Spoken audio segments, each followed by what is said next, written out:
যাইতাম না তো কইলাম আমি যাইতাম না তো আগে তোমার কইছি তো যাইতাম না রেনি তো আসার বাদে কইলে আমার মেয়ে দিকে কইতে কইছে ওটা খান না আমার খান থাকি না কইয়া আমি যাইতাম না বারবার কইয়া যাইতাম না আমি যাইতাম না তো কইতাম স্যারে যাইতা না কইতা বুঝছো নি? সম্মানিত উপস্থিতি,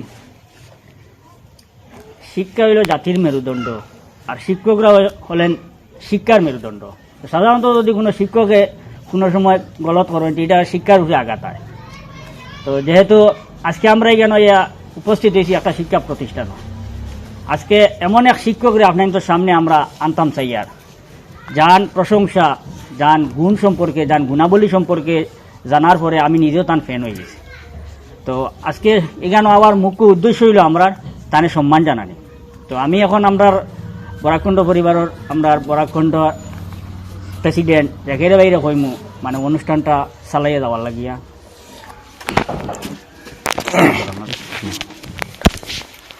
সর্বপ্রথম আমরা বরাকখণ্ড পরিবারের পক্ষ থেকে গামছা দিয়া সম্মান জানানির লগে আমরা বরাকখণ্ডর ফ্যামিলির অন্যতম সদস্য মিস্টার আব্দুল হামিদের রিকোয়েস্ট করি আর আমরা সারডে গামছা দিয়া সম্মান জানানির লগে।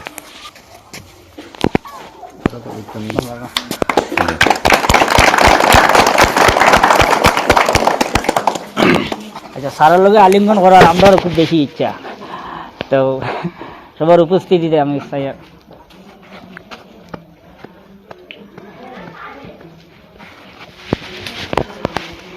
এখন বরাকখণ্ড ফ্যামিলির পক্ষ থেকে টোকন অফ অ্যাপ্রিসিয়েশন হিসাবে একটা মানে মানপত্র তুলিয়া দেবো হইব। তো আমি বরাকখণ্ড পরিবারের সব সদস্যরে রিকোয়েস্ট করি আর স্যারের হাতটা উঠিয়ে দিবার লগে। আপনি হয় সাথী স্যার, আপনি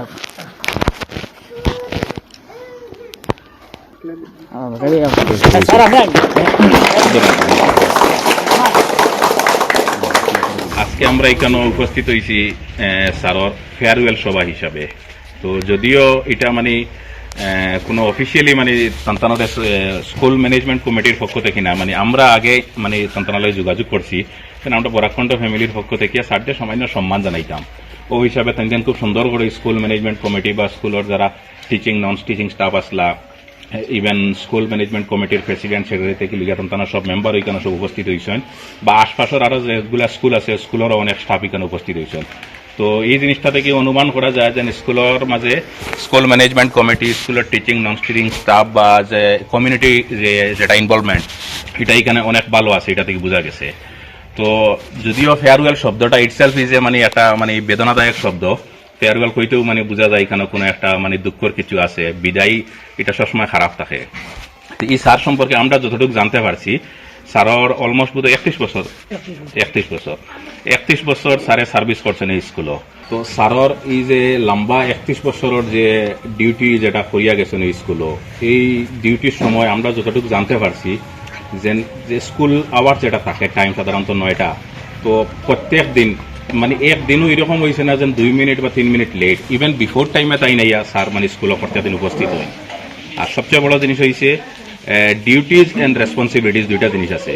তো কেউ কিতা মনে করেন যে 9টা থেকে 3টা বা 9টা থেকে 2:30 পর্যন্ত ডিউটি করেন, আর এরপরেও যেন বিভিন্ন ধরনের যেটা অ্যাক্টিভিটিস আছে স্কুলের বাইরে যেগুলা, কোনো স্টুডেন্ট যদি আজকে স্কুলে আয় না, কোন কারণে আয় না, স্কুল আওয়ার কমপ্লিট হওয়ার পরে স্টুডেন্টের বাড়ি যাওয়া, বা স্টুডেন্টের যদি কোনো সমস্যা থাকে তার এই সমস্যা সমাধানের লাগি হাত বাড়ানি। ইভেন মানে কিছু কিছু স্টুডেন্ট আছেন যারা এখান থেকে মানে পাস আউট করিয়া গিয়া যারা মেরার মানে বিয়া শাদির সময়ও যতটুকু সাহায্য সহযোগিতা লাগে স্যারে কমপ্লিটলি করিয়া গেছেন, যেটা হয়তো স্যারের ডিউটির ভিতরে পড়ে না কিন্তু এরপরেও করিয়া যায় না। আমরা যতটুকু জানতে পারছি আর মানে এরিয়ার বিভিন্ন ধরনের মানুষের থেকে আমরা যোগাযোগ করিয়া। তো এটা জিনিস সাধারণত হাইস্কুল তারিখও অ্যাটলিস্ট আমরা এটা মানে এরকম দেখা যায় না, অনেক কম এই জিনিসগুলো দেখা যায়, বা আরো বিভিন্ন ধরনের জিনিস আছে। তো আমরা এখানে বরাকখণ্ড টিম আইসি, আমরা রিকোয়েস্ট করবো যে অ্যাটলিস্ট স্কুলের পক্ষ থেকে একজনের স্যারের মানে যে লম্বা যে 31 বছর সার্ভিস দিচ্ছেন ও সম্পর্কে একদম সামান্য কিছু পাওয়ার লগে এরপরে রিকোয়েস্ট করবো স্কুল ম্যানেজমেন্ট কমিটির পক্ষ থেকে যে কোনো একজনে, আর যারা ভিলেজার্স আছেন এখানে যে গ্রামের পক্ষ থেকে কেউ যদি সামান্য 1 মিনিট পয়েন্ট, তখন আমরা ভিউয়ার্স হিসেবে জানতে পারবা স্যারে কি ধরনের সার্ভিস দিয়া গেছে। এখন আমি রিকোয়েস্ট করবো আমরা বরাকখণ্ড ডিরেক্টর করুল বাইরে স্যারের সম্পর্কে সামান্য কিছু পাওয়ার লগে। তার সম্পর্কে আমরা গ্রামের মানুষের কাছ থেকে জানবো। তবে আমরা এখানে উপস্থিত সুনামধন্য ব্যক্তি, সুনামধন্য শিক্ষক জানেনি, আমরা অনেক সময় গর্ব করি আমরা স্যার আপনার চিনবাইতরা, তাই এই এলাকার থাকার কারণে শিক্ষার অভাবটা বোঝা গেছে না। শিক্ষার ব্যাপারে কোনো জিনিসও কোনো মানুষ আটকিলে এটার অভাব অনুভব করা লাগছে না। এর আগে সারডে ফাইলিস হয়।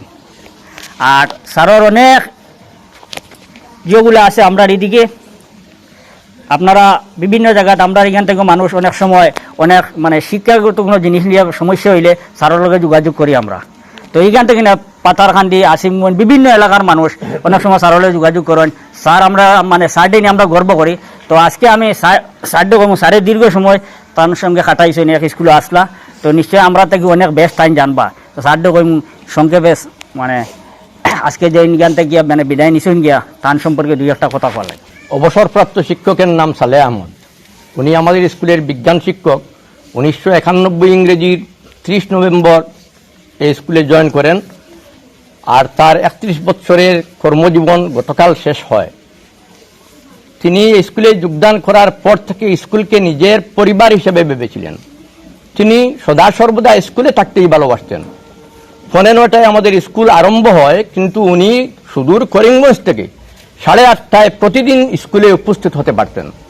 স্কুল ছুটির পরও ছাত্রদেরকে নিয়ে তিনি রিমেডিয়াল ক্লাস করাতেন। যেসব ছেলেমেয়েরা স্কুলে অনুপস্থিত থাকত, স্কুল ছুটির পর তাদের বাড়ি বাড়ি গিয়ে তাদের শারীরিক অবস্থা, তাদের স্কুলে না আসার কারণ জানতেন এবং তাদের সহযোগিতা সাহায্য করতেন। গরিব ছেলেমেয়ে যারা আছে তাদের বাড়ি বাড়ি গিয়ে ঘরে ঘরে গিয়ে তাদেরকে কাপড় চোপড় দিতেন, পোশাক পরিচ্ছদ দিতেন, তাদের খবরদারি করতেন, তাদেরকে কলম কাগজ খাতা ইত্যাদি তিনি দিতেন। তিনি ধরে নিতেন স্কুলটা তার। তিনি অত্যন্ত কর্তব্যপরায়ণ মানুষ। তার কাছ থেকে আমি নিজে কর্তব্যপরায়ণতা, নিয়মানুবর্তিতা এইগুলো আমি তার কাছ থেকে শিখেছি। আমি সত্যিই গর্বিত। আমিও একজন শিক্ষক, কিন্তু তার কাছ থেকে অনেক কিছু আমি শিখতে পেরেছি। গতকাল তার অবসর গ্রহণের দিন ছিল। ওই দিনে এলাকার মানুষ, ছাত্র শিক্ষকরা এখানে উপস্থিত হয়ে একটা কন্দন রুল আরম্ভ করেছিল। অর্থাৎ তাকে কোনো অবস্থাতেই স্কুল থেকে বিদায় দিতে কেউ রাজি নয়। ছাত্রদের এই কান্না, এলাকাবাসীর কান্না, অভিভাবকের কান্না শুনে তিনি অভিভূত হয়েছেন। তার পরিবারের সবাই এসেছিলেন, পরিবারবর্গ এসব দেখে তারা অভিভূত হয়ে গেছেন। তিনি গুয়াহাটি যাওয়ার কথা ছিল আজকে, 1600 টাকার টিকিট তিনি ক্যান্সেল করেছেন, করে আজকে আবার আমাদের স্কুলে এসে উপস্থিত হয়েছেন। আমি জানি না থাকতে পারেন কোনো শিক্ষক অবসর গ্রহণের পর স্কুলে গিয়েছেন কিনা, আমি জানি না। তবে উনি একমাত্র শিক্ষক আমার কাছে। তার অবসর গ্রহণের পর আজ আবার ছাত্রদের কাছে তিনি উপস্থিত হয়েছেন। সমস্ত দিন থেকে আগের মতো সবকিছু ভুলে আগের মতো তিনি শিক্ষাদান করছেন। তার জন্য আমরা খুবই গর্বিত। আমরা তাকে বিদায় জানাচ্ছি না। যদি বিদায় জানাই তাহলে আমাদের স্কুল শূন্য হয়ে যাবে। আর এই বিদায় শব্দটা খুব হৃদয়স্পর্শী, খুব মর্মান্তিক। আমরা তাকে কোনোদিন বিদায় জানাবো না। সরকারি নিয়ম অনুযায়ী তিনি বিদায় গ্রহণ করেছেন, আমরা আমাদের কিছু করার নেই। তবে আমরা বলেছি আমরা আপনাকে বিদায় দিব না, আপনি ডেইলি আসবেন। উনি কথা দিয়েছেন যে তিনি আগের মতো ডেইলি স্কুলে আসবেন, বিনা বেতনে ছাত্রদেরকে শিক্ষাদান করবেন। আর বলার কি, যদি বলি তার সমস্ত দিন বললেই তার প্রশংসা শেষ হবে না। দীর্ঘদিন যেন সময় কাটাইছেন এই গ্রামও। স্যারে কইছেন মানে একটু আগে যে ইলা কোনো পরিবার নাই যে পরিবারও তেন খাইছেন না। তো এইটা তাই বোঝা গেছে প্রত্যেকটা পরিবারের লগে তার পারিবারিক সম্পর্ক আছে। তো আমি এখন স্যারের কাছে জানতাম চাইমু যে ইনো সময়টা কাটানো আপনার কেমন ছিল, বা এখন আপনার যেখান থেকে অবসর নিছেন এটা আপনার কেমন লাগে? সর্বপ্রথম আমি বরাকণ্ঠ পরিবারকে হ্যাপি নিউ ইয়ারের শুভেচ্ছা জানিয়ে শুরু করছি। আমার কর্মজীবনের 31 বছর এখানে, কিন্তু আমি কখনো ভাবিনি যেটা আমাদের, আমি মনে করি সবসময় এটা আমাদের পরিবার। আমি সবসময় বলি জন্ম হয়েছে করিমগঞ্জের হাদারগ্রামে আর কর্মস্থল বাড়িগ্রামে, সুতরাং গ্রামে গ্রামের সদৃশ্য আছে। জানি না বাচ্চারাগুলো এত ভালোবাসে কেন, আমি ওদের জন্য কী করি, কিন্তু বাচ্চাগুলা এর ক্রন্দন দেখে আমি আমার মেয়ের টিকিট ক্যান্সেল করতে বাধ্য হয়েছি। এমন গ্রামের কোনো পরিবার নেই যেখানে আমি ভাত খাইনি। গ্রামের প্রত্যেকটা মানুষ আমাকে এত ভালোবাসে। আগে শুনতাম যে আসাম জাদুকরের দেশ, এখন দেখছি এটা সত্যি বাড়িগ্রাম ও জাদুকরের দেশ। আমার হয়তো কর্ম থেকে আমি রিটায়ার করেছি, কিন্তু সত্যিকার আমি রিটায়ার করিনি। আমি যেদিন পৃথিবীতে চলে যাব সেদিন আমার রিটায়ার্ড হবে। আমি কখনো বাড়িগ্রামের মানুষকে আমি ছাড়তে পারবো না, আর এই বাচ্চাকে আমি কখনো ছাড়তে পারবো না। বাচ্চাই আমার সম্বল। আমি ওদের জানি না ওরা, আমি আমার মেয়েকে কোথায় অন্য বাড়িতে দেব না, কিন্তু গ্রামের যে কোনো ছেলে মেয়েকে বলি আমাদের বাড়িতে আসবে, সঙ্গে সঙ্গে ওরা চলে আয়। আমি গার্জিয়ানকে ফোন করি, আমি আপনাদের বড় মেয়ে এইটে বলে তাকে নিয়ে যাচ্ছি, তখন ওরা বলে আমাকে এখানে জিজ্ঞেস করবে, তোমার মেয়েকে নিয়ে যাবে, তুমি যাবে, আমাকে এখানে জিজ্ঞেস করবে, এটা তোমার মেয়ে।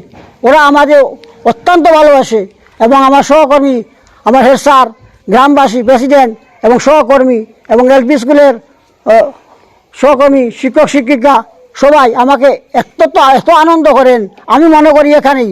আর আমি একটা কথাই চিন্তা করি, আমি এখান থেকে স্কুল থেকে যাওয়ার পরে গ্রামে কিছু ঘুরি, এমন কিছু সাহায্য করি না, আমার দুঃখ হয়। আমার এইভাবে কোনো রেকর্ড নেই যে গ্রামের আমার হেড স্যার জলদি সাহেব যে আসেন, তিনিও হয়তো কাউকে অন্য পরিবারকে কিন্তু মারতে পারবেন না, কিন্তু আমি যখন স্কুলে আসি তখন থেকে ছোটো বাচ্চা জলের কাছে বসে আছে, মাত্র 2 বছর হচ্ছে, আমি কুদাম দিয়ে ওদেরকে বের করি। আমি মনে চিন্তা করি বাচ্চাটাও তো বুঝতে পারতেছে না, নিষ্পাপ বাচ্চা জলে পড়ে মরে যাবে, 2টা পরিবার একসঙ্গে ধ্বংস হয়ে যাবে, একটা পরিবার ওই ছেড়ে দেবে, কাজে চলে গেছে।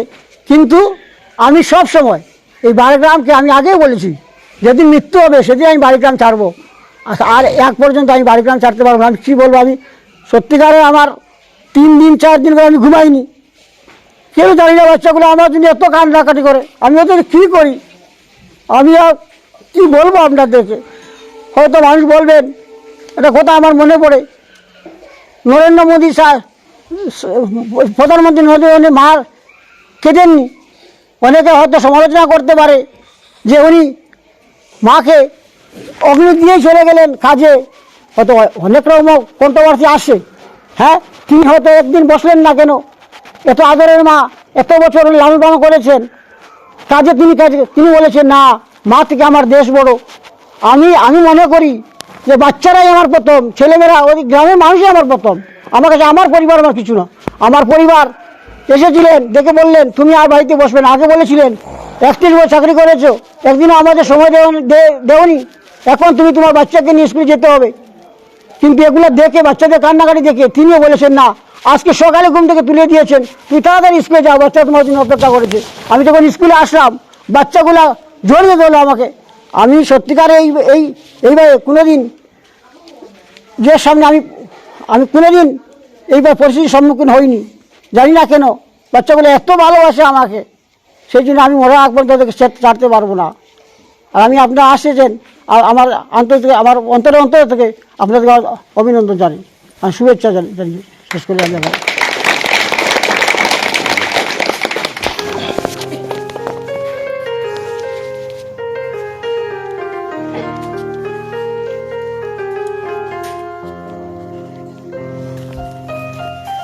তুমি তো চাও নি তোমার তখন সারও কেন থাকতা, সারলে মায়া আছে নি? ঠিক আছে, কষ্ট লাগে না নি স্যার রিটায়ার্ড হয়? তো আপনারা দেখতে পাইছিলেন অনেকের চোখে দেখুন জল আছে। তো আমরা ক্যামেরা অন্যদিকে আসিল, তো আমি দেখছি অনেক ছাত্রছাত্রীরা তারা কান্না করে। আমারও মানে আমি নিজেও মানে মন বাড়ি হয়ে গেছে কেন আইয়া এই পরিস্থিতি দেখিয়া। সত্যি মানে ওরকম লাগে আর যেন এরার দিকে চাইলে যে তারা সারর প্রতি কতটুকু আকর্ষণ, কতটুকু মায়া মহব্বত ভালোবাসা, এটা আপনারা তারা দেখলে অটোমেটিক অনুমান করতে পারতা। আর বিগত দিনে একটা ভিডিও ভাইরাল হয়েছে ওই স্কুলের, আপনারা দেখছেন তারা মানে কেউর বাড়ির মানে কেউ মারা গেলে এত বেশি কান্না কেউ করে না, কিন্তু এই ছাত্রগুলো তারা শিক্ষকের লাগে খুব বেশি কান্না করছে। আর এই ভিডিওটা দেখিয়াও মানে আমরা খুঁজাইছি যে কিতা ব্যাপার, কোন জায়গাতে ঘটনাটা, তখন আমরা জানতে পারছি যে আমরাও একদম পার্শ্ববর্তী এলাকাত এরকম ঘটনা। তো আমি তোমার স্যারে যখন তোমার তান্তে ছাড়িয়া যাইতে না, তাহলে তোমার তান তো কান্না করার কোনো মানে নাই। স্যার যখন কইছেন তাই যতদিন জীবিত আসেন তোমার তার মাঝে থাকবা, স্যার আইন ওদিকে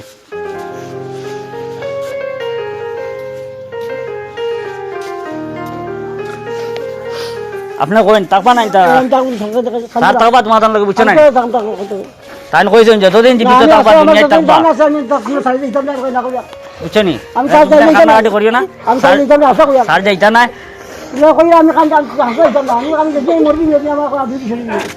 আমি যদি ফিরি যাই মুগি আজি আমার ডিউটি শুরু মুগিয়া আমার বিকেলে আমি আমার চেষ্টারে কইছি আমার ফেরত দিবে না, আমার ফেরত দিলে ওষুধ হইব আমার।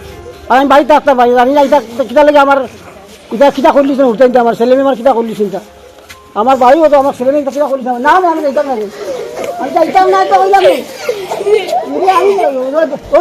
যাইতাম না তো আগে তোমাকে কইছি তো যাইতাম না রেনি তো আসার বাদে কইলে আমার মেয়ে দিকে কইতে কইছে ওটা খান না আমার খান থাকি না কইয়া আমি যাইতাম না বারবার কইয়া যাইতাম না আমি যাইতাম না তো কইতাম স্যারে যাইতা না কইতে বুঝছো নি তুমি শান্ত থাকিও স্যার দিলাম তো আমি যাইতাম না প্রতিদিনের মতো আইবা আমি তো দেখি আজকে সকালে 7:30 টাকা যাইছিল আজকেও তো আইছো আজকেও আইছো আজকেও তো আইছো যা প্রতিদিন আইবা স্যার যাইতাম না আইবা ডেইলি আইবা যাইতাম না আমি যাইতাম না আমি যাইতাম না যাইতো না ডেইলি তো আজকে তো আইলা আজকে তো আইলাম না তুমি যাইতাম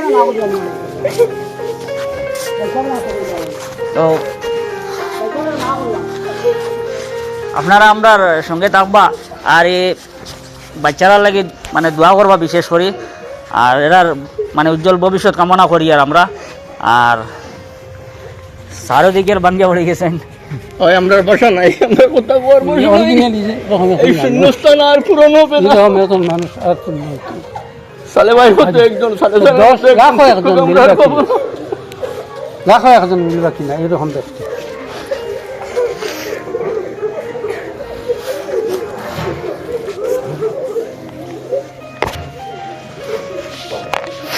আমরাও তুমি যেন কাঁদছে না আর আমরাও কান্দাই দিছি বুঝছো নি আর আমরাও আইমু তোমার তানে কেন প্রায় সময় তোমার তাহলে দেখা সাক্ষাৎ করার আর স্কুলের পরিবেশটাও খুব বেশি সুন্দর আর ছাত্ররাও খুব বেশি সুন্দর তার মনও সুন্দর চিন্তাধারাও খুব সুন্দর এরা অন্তরটা খুব বেশি ভালো এখানে আমরা মানে কিরম লাগে মানে ইচ্ছা করে এখান থেকে না যাওয়ার লাগিয়া তো আমি স্যার কম স্যার আপনি তারা একটা সান্ত্বনা দিয়ে আজকের প্রোগ্রামটা শেষ করিলেন দেখো তোমাদের তোমরা স্যারে তাইন কথা দিছো তাই ডেইলি স্কুল আইবা ওখানে তোমরা শুনছো তাই কইছেন মরার আগ পর্যন্ত তাই নেই স্কুল আইবা আর তার প্রমাণ হইল তাই গোয়াড়ি তার মেয়ের রইয়া যাইতে আসলা এই টিকেট ক্যান্সেল করিয়া আজকে আইছেন তোমরার মধ্যে তাই ডেইলি আইবা কথা দিছেন তাই গোয়াড়ি যাইতা আসিল আজকে গোয়াড়ি ক্যান্সেল করিয়া যাওয়া ক্যান্সেল করিয়া তার মেরে লইয়া যাইতা আসিল তোমরা খান্না দেখিয়া তাই নাইছো আমি খান্তা দিকে আমি আইছি না আমি আইলাম কেন আর মাথার কথা করার মতো কিছু নাই মানে সারারও মন অন্যরকম হয়ে গেছে